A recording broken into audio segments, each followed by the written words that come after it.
First of all, Priyanka, congratulations on your new memoir, Unfinished. I mean, you are so open, so vulnerable in this book. How emotional or cathartic was it for you to write this? I've been telling everyone that it was very healing and very cathartic, but now that people are starting to read it and are texting me about it and, online on social, I'm like, oh my gosh, Priyanka spoke about this and this is what I'm suddenly like, Like, what uh, yeah.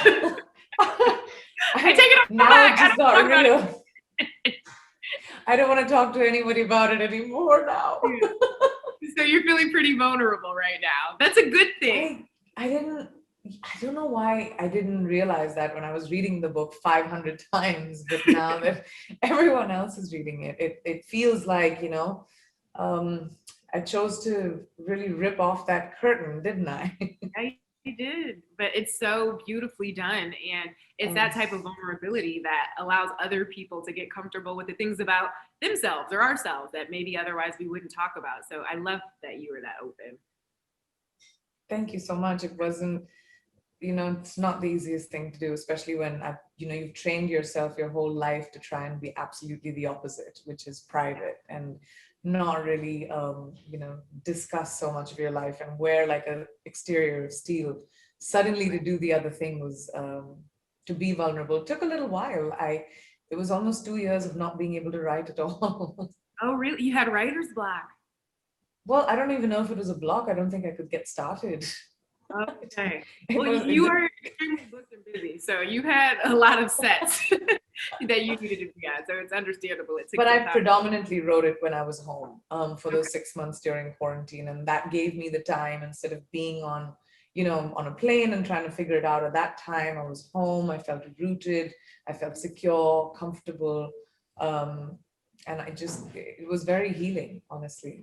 That's great to hear. I want to start with your career and kind of the springboard, the catalyst to all of this. You talk about your 10-year-old brother submitting you for a beauty pageant, which kind of was the start of it all. Break that down for our viewers. What was that moment when your brother was like, you know what? You're going to go be a beauty queen? Well, it wasn't as sweet as that, I tell you. It was Brothers devious. never are. Especially little brothers. He was Yeah. devious, but I had just moved back to India after high school in the US. And unfortunately, high school in the US does not prepare you for education around the world. So I arrived in 12th grade and I felt like I was failing everything. And I was like, oh my gosh, these exams, I can't keep up. But what had happened when I came back to my parents' house was my brother got kicked out of his room because he was 10-year-old boy and I was 16-year-old girl. So my dad said, well, she gets the room. I didn't argue, of course. And he was really mad. And we used to watch the Miss India pageant, like watch the pageants. And I used to Yeah, of love course. them, just watching them. And I had taken some, headshots, those mall shots, soft focus. I'd taken The, some of those, yeah, with my hand here and stuff. He comes to my mom and says, if we send her pictures into this pageant, then she's going to have to move to Mumbai. That'll be great. So that was his plan, to get me to move to Mumbai so he gets his room back. And you know what? He did eventually. smart kid. Smart kid. Is he just as strategic these days? I don't think so. He was so simple. He is such a simple person, Sid, my brother. But he's just like, I don't know what that was. I think it was also innocence and smarts. Yeah. Well, it certainly paid off, and his gut was right, whether it was for one reason or another, because here you are, this global superstar. What's most fascinating is the fact that you were cleaning up in these pageants. I mean, just winning titles and taking names without any experience before you decided to get into it. What was the secret to winning so many pageants before you had that experience? I think the trick really was being confident. Mhm. I wasn't the prettiest girl in the room or the tallest or, the best looking or whatever, but I think I walked into a room with a sense of confidence and I could have a conversation with someone with, like I knew what I was talking about, even if I wasn't. I was like a duck, super elegant and quiet and well poised up top, but like paddling away at the bottom. And I think that really helped me stand out. And that was something my parents taught me since I was a child. I was never treated like a kid. I was always given credence for my intelligence. I was told to have opinions. They would ask me in conversations when we were hanging out with their friends, like, what do you think about that? So when you're raised with a sense of self, you grow into being an adult who has a sense of self. Yeah, I love that. We love the book particularly because you're so open, because you're so vulnerable. You talk about the fact that almost 20 years ago you removed a polyp, and I'm curious to know, were you hesitant to talk about that? Were you just like, you know what, it is what it is, and I'm going to share my story? Yes, the answer to that is very much so.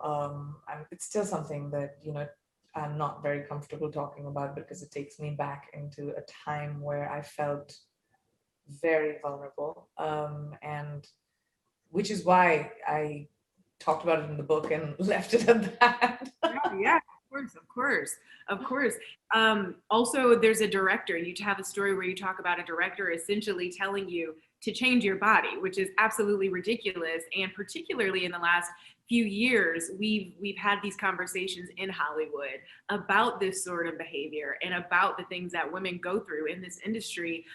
Where did you find that strength? Maybe it is that confidence you spoke about from early age, to say basically, screw you. I don't think I said screw you, it figuratively, was, figuratively. but no, honestly, I wish I had. Honestly, I wish I had stood up and said screw you at that time.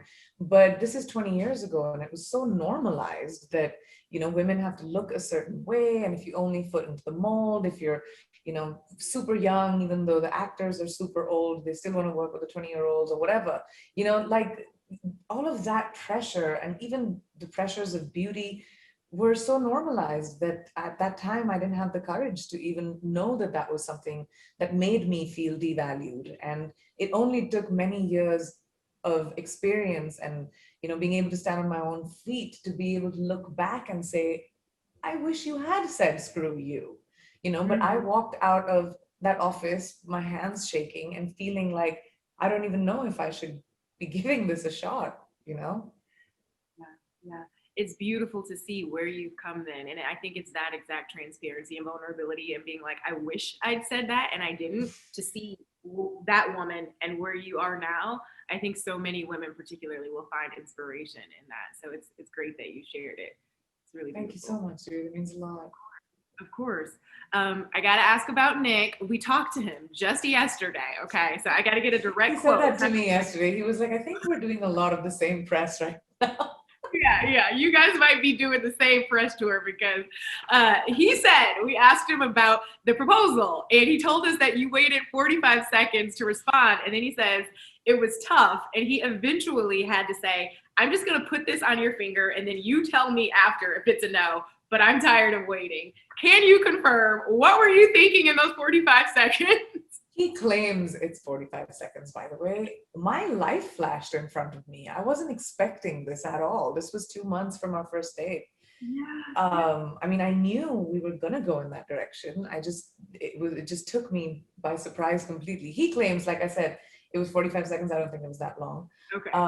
But but he did do that. There's one thing to know about my husband. When he wants something, he gets it, and he's an extremely he's not someone who waits around. He's very self-assured and confident about it. So he was on his knee and he just put the ring on my finger, sat down next to me and said, is it a no? And I was like, no. Yes. Like I was like, wait, no, don't say no, Priyanka. Say yes, yes. Okay, got it. Well, all's well that ends well. He got the yes. We got the amazing wedding. I loved watching you guys' celebrations, all of the beautiful cultural photos you shared, and just this beautiful combining of two worlds, two lives, two families. Nick talked about the fact that he loved the festive Hindu wedding celebrations and traditions. What can you tell us about one of the most special cultural traditions that you had in the wedding? There's one where there's turmeric paste that the family paints onto the bride and groom. Yeah, that's called the haldi. And this is basically, Hindu culture is so ancient and comes from so many years old. So this is symbolic of the beautification of the bride and the groom for, the culmination of their marriage. And so it comes from that symbolic, every ritual in a Hindu wedding is usually for the families to get to know each other. And this is a way of sort of everyone in the family to get to know the groom and the bride. So it's really beautiful. And it usually with the guy, it gets a little handsy because it's all the women that get to put the haldi on his face and his chest. And, usually they tear off what he's wearing. And Yeah. it was really funny to see all the women in Nick's families, especially go in hard. You're just getting in there. I love it. I love it. Before I let you go, I want to do a life flashback with some of the photos that you feature in your memoir. The first one is a photo we'll pull up here. We've got Ralph Lauren and Priyanka doing their things. I mean, talk us through this photo. He obviously designed your gown. It was absolutely epic. Did he fulfill your dreams? I think it's safe to say, of that dream gown. Definitely. You see Andrea as well, and Ralph Lauren himself, and it was really wonderful to actually walk in that room and see them and see how invested they were in my perfect dress and what I wanted, and wanted to make it as custom and special as I wanted it to be. So I had embroidered words within the embroidery of my dress, and it was very, very special. And that's all they wanted was, what's the dress you want? And it's only the fourth dress I think Ralph Lauren has ever designed. He doesn't do weddings, and the first one outside of his family. So I was very honored. Stunning. We've got a photo of Nick getting that shirt ripped off, having the time of his life. You I already don't told. know. You should ask him. Was he really? Oh, that's so good. What was he like? What is actually happening, or was he just like, you know what? I Let's had go. prepared him for everything. I know his family and I know my family, and I know that they're going to go in. So, we knew who our surrounding was, because it was 100 most important people in our lives. So I had prepared him for what to expect with the Indian wedding. He had prepared me for what to expect with the Western weddings. We had made little books called Dummies for Indian Wedding, book Oh, Indian weddings for dummies and Western weddings for dummies, and kept it in all the rooms. So whoever didn't understand whatever had a guideline. It was really fun. I love that. We have this photo that you put into the book of you younger in a sparkly blue dress, serving looks and angles. Where is this from? Set the scene for this photo. This was my first modeling job. This is me at, I think, 16. And there was a local importer where he used to import like all of these sparkly dresses, and, saw me at some in the country club that my parents and we as a family used to go to, and said, would you like to come and model these gowns? And, I did my own hair, my own makeup, wore these gowns, stood against a curtain, and took these pictures. That was my first paycheck for modeling. Look, you were getting paid at 16 for it. Not many people can say Right. that. Right now, I didn't look like that at 16. Me and my makeup, it was like orange up here and then like brown on the. But if you look closely, you can see me, like the contours are, ooh, it's a lot. Didn't need We've that. all grown up since then, but you started at a really good place. This is the last one. Your beautiful mother, looking stunning in that powder blue, walking you down the aisle. What did it mean to you to have your mom give you away? Um, it was a moment where we both missed my dad very much, and we came together in our grief to commemorate him and his life, and the fact that this would have been such an exciting day for him. My dad would have been the life of the party, and that's all we kept talking about when we were walking down. And I'm so glad she agreed to do that, because my mom is usually very traditional, as modern as her outlook might be. And she cried a lot when I asked her to walk me down the aisle, but it was a very powerful moment, and both of us transferring strength onto each other in a moment where it was very special. Well, you both look absolutely stunning. What do you hope people take away after reading Unfinished? What will the readers be understanding maybe about Priyanka that they didn't? Hopefully get to know me a little bit more as a person, and instead of just gossip tidbit or something. And second, also it's hard being a woman in this industry. This is not an easy place to be in. And I was thrown in here at a very vulnerable time.